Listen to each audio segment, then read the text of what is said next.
நாளொன்றுக்கு 150 million litre கடல்நீரை குடிநீராக்கும் திட்டத்தினுடைய பணிகள் கிட்டத்தட்ட 95% நிறைவு பெற்றிருக்கிறது.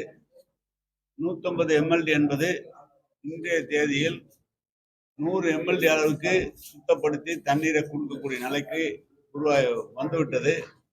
இன்னும் கடலிலே ஒரு 20 மீட்டர் அளவிற்கு குழாய் இணைப்பது கொஞ்சம் தாமதமாகிறது. கடல் சீற்றமாக இருக்கிற காரணத்தால் அதுதான் கொஞ்சம் நாள் எடுத்துக் கொண்டிருக்கிறது. அதையும் இணைப்பு கொடுத்து விட்டால் 150 MLD தண்ணீர் ஒரு நாள் ஒன்றுக்கு இன்றைய தேதியில 100 MLD இன்னும் 10-20 நாட்களுக்குள்ளாக முழு கொள்ளளவையும் முழு உற்பத்தியும் இந்த நிலையம் உண்டாக்கிவிடும்.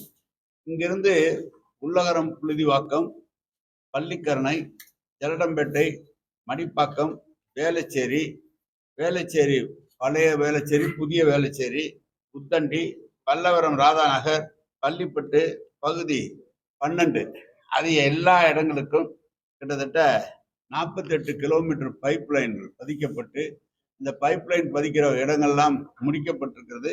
19 இடங்களிலே நீர்த்தேக்க தொட்டி அமைக்கப்பட்டு விநியோகத்திற்காக சரியாக இருக்கிறது.